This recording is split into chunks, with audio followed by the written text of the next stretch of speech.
أعوذ بالله من الشيطان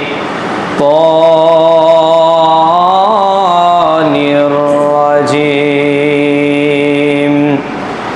بسم الله الرحمن الرحيم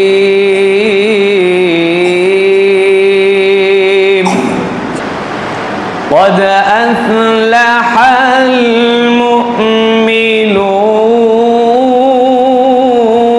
المؤمنون الذين هم في صلاتهم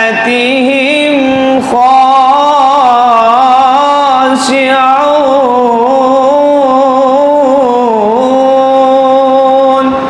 والذين هم عن اللغو معرضون والذين هم للزكاة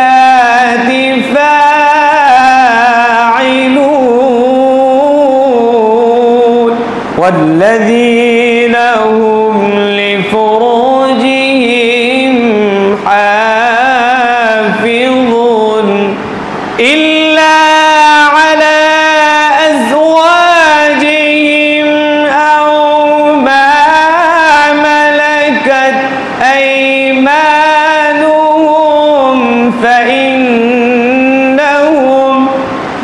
فإنهم